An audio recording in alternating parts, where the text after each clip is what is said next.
देश में, अगर इस देश में फिर से सोने की चिड़िया बनाना है, इस देश को विश्व के पटल पर स्थापित करना है, तो केवल ब्राह्मण ही कर सकते हैं। ब्राह्मण को आप उपेक्षा करके इस देश को कहीं भी नहीं पहुंचा सकते। चारों तरफ से ब्राह्मणों पर हमला हो रहा है, चारों तरफ से ब्राह्मणों को गाली दी जा रही है, चारों तरफ से ब्राह्मणों को अपमानित किया जा रहा है।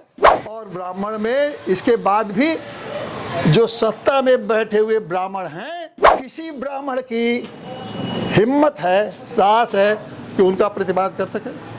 आप दे रहे हैं भाजपा को वोट, हिंदू के नाम पर दे रहे हैं, लेकिन आपकी क्या हालत है, इस पर विचार होना चाहिए कि नहीं होना चाहिए। आपकी हालत इस समय दया की हालत हो गई है, दया के पात्र बन गए।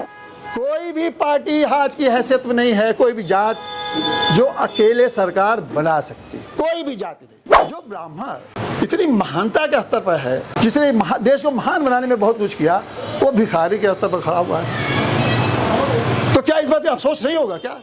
भारतीय जनता पार्टी आप समझते हैं कि मेरी पार्टी है, और वो भी समझते हैं कि आप उनके भक्त हैं।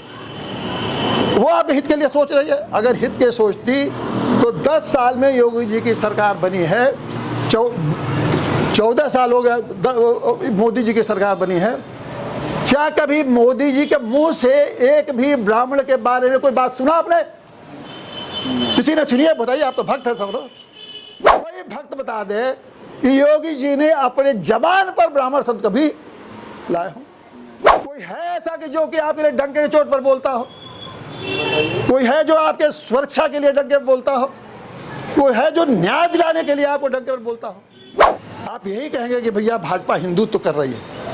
अगर ये हिंदू करते करते चले गए, अगर 10 साल तक आपने हिंदुत्व के नाम पर वोट देते गए भाजपा को, तो आप तो गए, आने वाली पीढ़ियां भी आपकी खत्म हो जाएंगी। जो भगवान को लात मार सकता है, उसको योगी मोदी को लात मारने में क्यों दुविधा हो रही है भैया?